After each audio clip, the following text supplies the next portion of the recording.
जी बिल्कुल। अभी आप सुन रहे हैं रमा म्यूजिक की शानदार प्रस्तुति।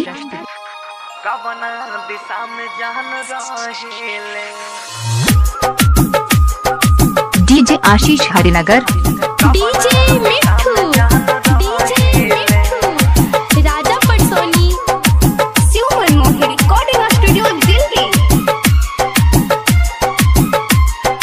कवना दिशा में जान रहेले हमके बता दे रे पुरबा, कवना दिशा में जान रहेले, कवना दिशा में जान रहेले। हमके बता दे रे पुरबा, कवना दिशा में जान रहेले, कवना दिशा में जान रहेले। पागल दिलावा रहिया निहारे, बिरही के मारना सहेले।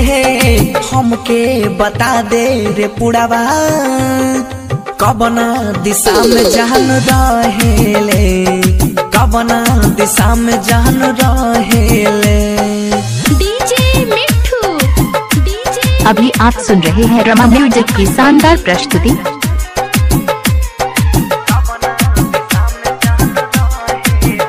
डीजे आशीष हरिनगर,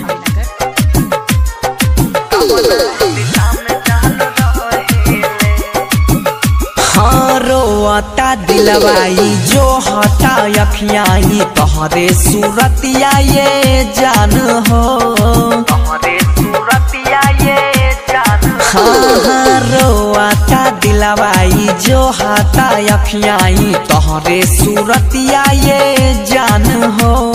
निक नहीं लागे ओकरा बिना कुछ हूँ, अख से आंसू बहेले। का रहे हमर कसुरबा, बेवफा हमके उ कहेले, बेवफा हमके उ कहेले। डीजे मिठू, अभी आप सुन रहे हैं रमा म्यूजिक की शानदार प्रस्तुति।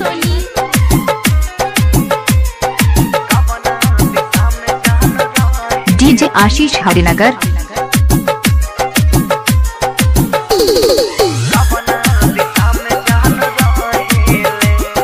प्यार ऊ बचपन के बात लड़कपन के, कैसे के हम भूल जाई हो, कैसे के हम भूल जाई हो। प्यार ऊ बचपन के बात लड़कपन के, कैसे के हम भूल जाई हो। भोरबा ऊ कोरबा में बैठा रहले, बहुते याद ऊ आवेले। मंगिया में भर के सेनुरबा, बंसी के प्यार में बहेले, अभय के प्यार में बहेले। पागल दिलावा रहिया निहारे, बिरही के मारना सहेले। हमके बता दे रे पुरबा, कवना दिशा में जान रहेले, कवना दिशा में जान रहेले।